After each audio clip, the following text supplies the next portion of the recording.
Good morning everyone, let's begin with our discussion. आज हम जिस पर्टिकुलर क्वेश्चन पे फोकस करने वाले हैं वो है लीस्ट काउंट के बारे में। क्या होता है लीस्ट काउंट? ठीक है, what is the meaning of least count, इसका मतलब उसका डेफिनेशन क्या है, और कुछ स्टैंडर्ड वैल्यूज हैं लीस्ट काउंट की, कुछ पर्टिकुलर इंस्ट्रूमेंट्स की जो अपने को याद रखनी पड़ती हैं, कुछ क्वेश्चंस में दिया होगा, और क्यों हम इसे लीस्ट काउंट एरर कह रहे हैं उसके लिए पहले लीस्ट काउंट समझना बहुत जरूरी है। ठीक है, तो पहले उस फैक्टर पे जाते हैं। तो अपना क्वेश्चन है what is the least count error. ठीक है, देखिए सबसे पहले लीस्ट काउंट का मतलब क्या होता है? The smallest measurement instrument can perform is called as least count. ठीक है, स्मॉलेस्ट मेजरमेंट, ठीक है, the instrument can perform is called as least count of the instrument, smallest measurement। यानी अगर मैं मीटर स्केल अपने वो जो आपका रूलर होता है या स्केल जिसको आप कहते हैं आपके ज्योमेट्री बॉक्स में से बाहर निकालें और उसके ऊपर जो आपके मार्किंग्स हैं उसको देखें तो वो 0 से स्टार्ट होता है। 15 सेंटीमीटर का स्केल हो, 30 का हो, डिपेंड करता है आपके पास जो हो। तो उसमें आप अगर नोटिस करेंगे तो वहां जो स्केल्स होंगे, जो आपके मार्किंग्स होंगे, उसका सबसे छोटा डिवीजन, जो सबसे छोटा स्केल आपको जो मार्क दिखे उनके बीच का जो डिस्टेंस है, that is what least count is. तो अब क्यों लीस्ट काउंट के बारे में बात करना पड़ रहा है ये भी समझते हैं, और क्यों लीस्ट काउंट एरर के बारे में बात करना पड़ रहा है ये भी समझते हैं। देखिए अभी तक आपने एक चीज नोटिस की होगी, ठीक है, कि हमने ये डिस्कस किया कि किसी भी क्वांटिटी को, जैसे मैं रेजिस्टेंस को लिख रहा हूं 10 ± 1 ओम। ठीक है, अब ये जो रेजिस्टेंस है, the value of the resistance is written like this. इसका मीनिंग क्या है? मैंने आपको बताया कोई भी एरर को डिनोट करने का। भाई इससे पहले अब तक हमने जो 3 सवाल के आंसर किए तब जाके हम चौथे सवाल पे आए हैं, तो वो 3 सवाल में हमने up till accuracy and precision जो अपना था वो सब डिस्कस कर लिया। एंड उससे पहले अपन ने ये बात की कि मेजरमेंट होता क्या है, पर्पस क्या है, एरर क्या है, डिनोट कैसे करें। तो this was the part of denote, ये कैसे, हाउ टू डिनोट एरर। तो रेजिस्टेंस को इस तरह से लिखा। अच्छा, रेजिस्टेंस की वैल्यू कितनी है? 10 ohm. But what is this 1 ohm? This is the uncertainty, uncertainty.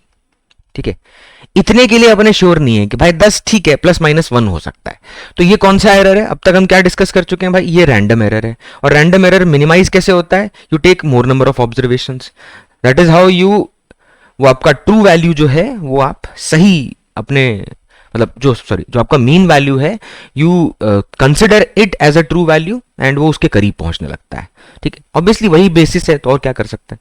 तो 10 ± 1 रैंडम जो आपका एरर है, अनसर्टेनिटी 1 ओम की, वो बेयर करता है, ये रेजिस्टेंस है। अब आप समझो, यहां पे अगर कोई तुमसे पूछेगा कि अगर रिलेटिव एरर निकालना है तो फॉर्मूला होगा डेल्टा आर बाय आर और परसेंटेज एरर होगा इंटू 100 कर दो। तो डेल्टा आर बाय आर में डेल्टा आर कितना है? 1/10 into 100। Just think this is 10%, बहुत ज्यादा है। मैंने आपको बोला था कि ये फॉर्मूला तभी लगता है, तभी एप्लीकेबल है जब आपका एरर 10% से कम हो। 10 भी होगा तो भी नहीं लगेगा। तो कैसे चेंज निकालते हैं वो एक अलग चीज है, कैसे अलग एक मतलब एक पर्टिकुलर आपका मेथड है वो देखते हैं। बट कॉम्पिटिटिव में या कहीं एनसीईआरटी में, बोर्ड एग्जाम में ऐसा कोई क्वेश्चन मिला तो आपके पास कोई दूसरा रास्ता तो है नहीं कि वहां पे आप लिख के आएंगे कहीं बाजू में कि भैया 10% से कम है। ठीक है, वहां तो लग जाएगी अपनी, -1 हो जाएगा।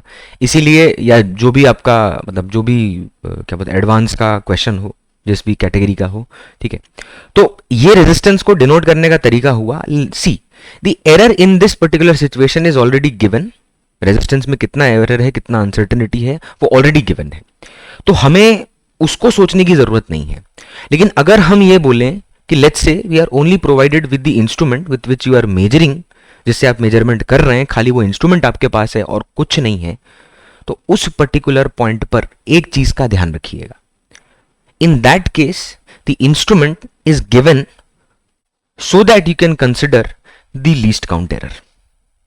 आप लीस्ट काउंट एरर मान सकें, मतलब उस इंस्ट्रूमेंट का लीस्ट काउंट और इंस्ट्रूमेंट का नाम दिया होगा, तो मैं डायरेक्टली उस अनसर्टेनिटी को लीस्ट काउंट के बराबर मान लूंगा। इसका एक सिंपल सा लॉजिक है, मतलब कोई बहुत, जैसे कुछ थंब रूल्स होते हैं जिनको आप मतलब यूज कर। अब आप क्या, ये चैप्टर में जितने भी पॉइंट्स हैं कलेक्ट किए मैं, सिग्निफिकेंट फिगर रूल्स, ये क्या है? Based on the trial and error of some people for very long time, ये पर्टिकुलर जो स्टेप्स हैं, जो पॉइंट्स हैं, जो पैरामीटर्स हैं, ठीक है, जो ट्रिक्स हैं, वो निकाल ली गई और उनको सर्टेनिटी के साथ यूज करने लगे।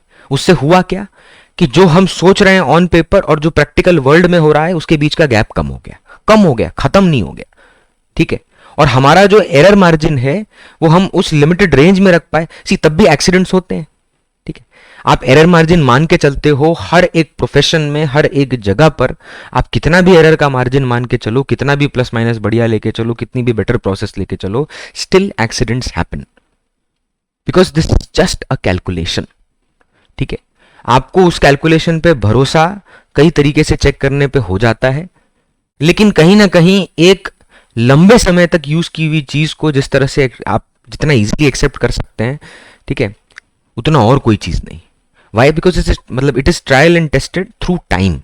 आपके पास जो भी जनरेट हुआ है आज, जो भी टेक्नोलॉजी आपके पास है, जो भी चीजें आपके आसपास हैं, वो तभी जनरेट हो पाई, वो तभी पॉसिबल हो पाई। किसी ने रॉकेट अगर बनाया और भेजा और उसके बाद किसी ने रॉकेट भेजकर वापस लाके लैंड करा दिया, वही same rocket, reducing high economical cost, तो आप ये समझ सकते हो उस पर्टिकुलर पॉइंट पे कि हम ये सब चीजें, ठीक है, करेक्टनेस की तरफ बढ़ती है। अच्छा, अब एक पॉइंट समझना, हम कुछ पर्टिकुलर इंस्ट्रूमेंट्स हैं जिनका लीस्ट काउंट, अभी मैंने क्या बता दिया वो मैं एक बार समराइज कर देता हूं।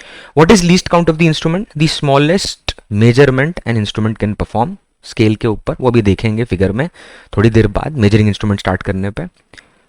एंड एरर क्यों कह रहे हैं? Because if the error is already given there is no problem, but let's say the error is not given, ठीक है। पेंडुलम अपने को पता है भाई, ये पहली बार होगा जब अपने इससे मतलब 11वीं क्लास में, अब जो ड्रॉप लेके कर रहा है उसके लिए या 12th में उसके लिए तो भैया ये नया नहीं है, ठीक है। एक पेंडुलम है यूनिफॉर्म डेंसिटी का, ये एल लेंथ की वायर है, इससे मतलब कुछ फर्क नहीं पड़ रहा, बट वो क्वांटिटीज में दे रहा हूं तो थोड़ा मतलब समझ आएगा। आसपास जो एक्सेलरेशन ड्यू टू ग्रेविटी है वो जी, मतलब अर्थ पे बात कर रहे हैं तो जो 9.8 वैल्यू है, ठीक है, मीटर पर सेकेंड स्क्वायर, वो कंसिडर कर लेते हैं, ठीक है। अब देखिए जब हम यहां पर ये क्वांटिटीज कंसिडर कर रहे हैं, यूनिफॉर्म डेंसिटी का एक बॉब एम मास का, उससे कोई मतलब नहीं है, तो यहां जब हम इस पेंडुलम को या उसके बॉब को ले जाकर यहां पर छोड़ देंगे तो ये इस तरीके से ऑसिलेशन करने लग जाएगा, ठीक है। ये इसका ऑसिलेशन होगा, this is how it will be oscillating in this particular plane, ठीक है। अब इसका जो टाइम पीरियड होता है वो होता है 2 pi under root L by G. Let's say किसी ने टाइम को मेजर किया, टाइम को मेजर किया मतलब एक बंदे को खड़ा कर दिया और उसको बोला कि भैया पेंडुलम खींचो और या मतलब ऊपर लेके जाओ किसी एलिवेशन तक, और दूसरे को बोल दिया स्टॉप वॉच लेके बैठने का, ठीक है। अब जैसे ही उसने उस पेंडुलम को ड्रॉप किया, स्टॉप वॉच शुरू कर दी गई सेम इंस्टेंस पे। ये भी मैं मतलब मेक श्योर करना पड़ेगा, वही ह्यूमन वाली बात आ जाती है, ठीक है, ह्यूमन एरर वाली बात आ जाती है। तो अभी इसने क्या किया, इसने स्टॉप वॉच शुरू कर दिया, उसने पेंडुलम को ड्रॉप कर दिया। जैसे ही एक ऑसिलेशन कंप्लीट होगा वापस वहीं पर आएगा, घड़ी बंद कर दी। तो लेट्स से ये एक ऑसिलेशन है, बट मान लीजिए उसने एक ऑसिलेशन पे नहीं 50 ऑसिलेशन करने दिया। कितने ऑसिलेशन करने दिया उसने, बताना भाई? 50 ऑसिलेशन। ये सब मैं समझा रहा हूं, ये वेस्ट नहीं जाएगा, डोंट वरी। बढ़िया बढ़िया क्वेश्चन की तरफ बढ़ने के लिए ये सब बेसिक है, ठीक है, इस पे ध्यान देना। तो 50 ऑसिलेशन उसने क्या किया, वहां पे करने दिया। अब उन 50 ऑसिलेशन को का जो टोटल टाइम था उसको एक स्टॉप वॉच से मेजर किया, और स्टॉप वॉच का लीस्ट काउंट है 2 सेकेंड। ये गिवन है, कितना लीस्ट काउंट है उसका? 2 सेकेंड। मतलब वो जो घड़ी बनाई है, एनालॉग हो या डिजिटल हो, चलिए डिजिटल होगा तो फिर हर सेकंड शो करेगा ना, तो एनालॉग ले लेते हैं जहां पे वो बना होता है ना, ऐसा पीछे ड्राइंग बनी होती है ऐसा सर्कल पे और नीडल ऐसे घूम रही होती है, तो वहां पे ऐसे मार्क बने हुए हैं।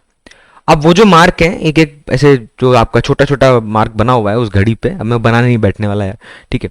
तो स्टॉप वॉच पे जो लीस्ट काउंट है वो कितना है? 2 सेकंड। मतलब जो उसका कांटा एक बार टक करके आगे बढ़ता है वो कितना आगे बढ़ जाता है? 2 सेकंड, 2 ऐसे बढ़ता है, ठीक है।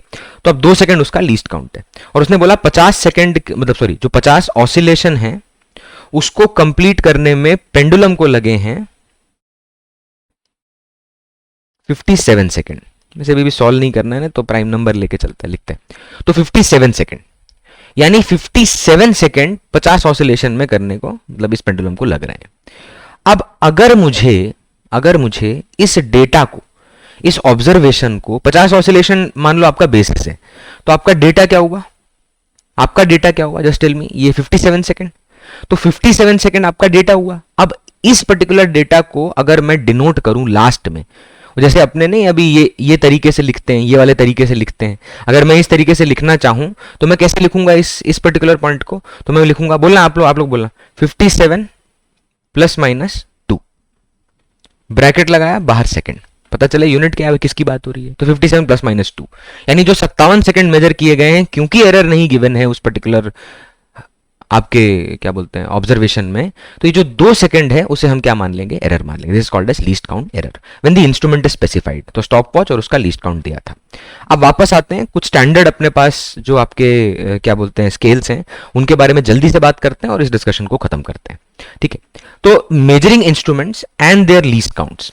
ठीक है, अब उनके लीस्ट काउंट क्या है? तो सबसे पहला इंस्ट्रूमेंट है अपने पास मीटर स्केल। मीटर स्केल क्या मेजर करने के लिए यूज किया जाता है? Length and distance, why length मतलब। ठीक है, उसका लीस्ट काउंट क्या होता है? जो आपके घर पे आपके पास होगा वो 0.1 सेंटीमीटर या 1 mm होता है।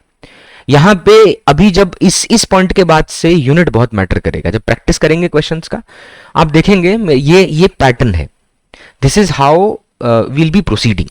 ठीक है, हाँ बहुत सारी चीजें ऐसी हैं जो अभी मैं आपके साथ एक साथ नहीं कंसिडर कर सकता हर एक चैप्टर के पॉइंट ऑफ व्यू से। So just to make you understand this is how I मतलब proceed for the particular subject throughout. ठीक है, और ये प्रोसेस सिर्फ और सिर्फ चैप्टर की शुरुआत में या कुछ इनिशियल चैप्टर्स के लिए नहीं होती है 11th एंड 12th के।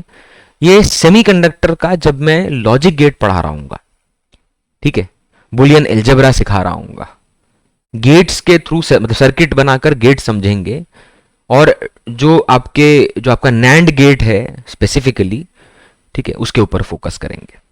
क्यों देखते हैं, ठीक है, इंपॉर्टेंट है इसलिए।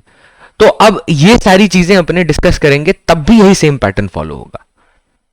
तरीका क्या है? सबसे पहले you have a introduction which is related to the practical world around you, then you have the actual topic discussion which is inside that particular chapter, and then after you start with the chapter in bits, questions के through. छोटे छोटे सवाल हैं। कुछ chapters ऐसे हैं जिनको मैंने ऐसे नहीं तोड़ा है, जैसे ये चैप्टर, ये जो क्वेश्चन है ना, ये थोड़ा छोटा था, इसीलिए मैंने सोचा कि मैं ये सब बातें भी यहां बता सकता हूं। तरीका है भाई डिवाइड करने का, ठीक है, वो आप मेरे पे छोड़ दीजिए, कंटेंट मेरे पे छोड़ दीजिए, आपका इन्वॉल्वमेंट बरकरार रखिए।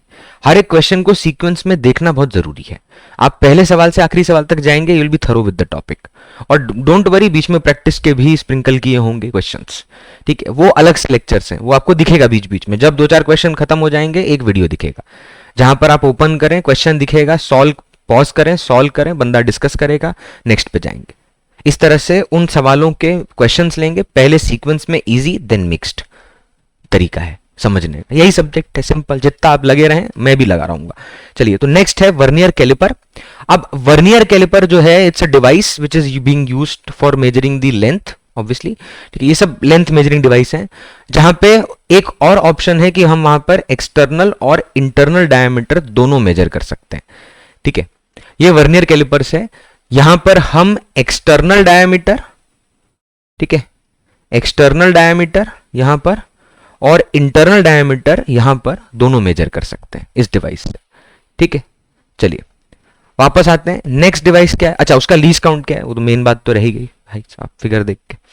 तो उसका लीस्ट काउंट है 0.1 mm, यानी यहां पे देखो 1 mm है ये मीटर स्केल के लिए, और जो आपका वर्नियर कैलिपर है उसके लिए देखो कितना है, 0.1 mm बाई 10, और बाई 10 करेंगे तो क्या मिलेगा? Screw gauge. Very small length, यानी वायर की थिकनेस मेजर करने के लिए इसको यूज करते हैं इसको। और इसका जो लीस्ट काउंट है वो है 0.01 mm, यानी 0.001 सेंटीमीटर, ठीक है। ये मतलब ये तो याद रखना है, चाहे mm में याद कर लो चाहे सेंटीमीटर में, ये 3 रट लो, ठीक है। ये स्टैंडर्ड स्केल्स हैं। स्टैंडर्ड स्केल क्यों ये स्टैंडर्ड स्केल है? आप लैब में जाएंगे, आपके सीबीएसई का जो एक्सपेरिमेंट पूरा सेटअप है आप देखेंगे। जैसे आप मतलब मैंने क्या किया है, मैं एक्सपेरिमेंट वाला पोर्शन अलग से कंसिडर करने के बजाय चैप्टर में ही ले लेता हूँ। हाँ, उसमें कुछ एक्सपेरिमेंट करके दिखाना है तो वो एक अलग चीज है, उसके वीडियोज अलग है, ठीक है। तो ये हो गया स्टैंडर्ड स्केल। अब स्टैंडर्ड स्केल के अंदर ध्यान दीजिएगा, कि आप क्या कर रहे हो, ये वैल्यूज को याद करके रख ले रहे हो। और मैं कह रहा हूं बाय 10 करते चलो। अच्छा, एक है अपने पास stop watch. Stop watch, digital stop watch का लीस्ट काउंट कितना है? 0.1 सेकंड। रटने की जरूरत नहीं है, फालतू है, कोई मतलब नहीं है, ठीक है। फिर प्रिसाइज डिजिटल, ये भी सब मतलब रटने की जरूरत नहीं है। मैनुअल एनालॉग का कितना है? 1 सेकंड, ठीक है। अब मैं कह रहा हूं स्टॉप वॉच का याद करने की जरूरत नहीं है। जनरली जो मैनुअल स्टॉप वॉच है उसका 1 सेकंड, एनालॉग जिसको कहते हैं, वो 1 सेकंड उसका लीस्ट काउंट होता है। यानी एरर कितना हो गया? Least count error 1 second if this is being used. ठीक भाई, चल। अब ये तो हो गया रटने की बात। नेक्स्ट, अब ये समझने की बात है कि इन इंस्ट्रूमेंट्स को यूज कैसे करते हैं, बनाया क्यों, किस तरह, क्या किस तरह से वो ऑब्जर्वेशन निकाल के लाते हैं, किस तरह से वो मेजरमेंट बाहर निकाल के लाते हैं। तो इसके बाद का जो डिस्कशन होगा, नेक्स्ट जो सवाल होगा इस पर्टिकुलर जो आपका लेक्चर के अंदर, जो नेक्स्ट लेक्चर होगा उसमें है what are the different types of measuring instruments. यानी मैं आपके साथ vernier caliper and screw gauge discuss करूंगा, जितना भी टाइम कंज्यूम हो उसमें। ठीक है, चलिए बाय।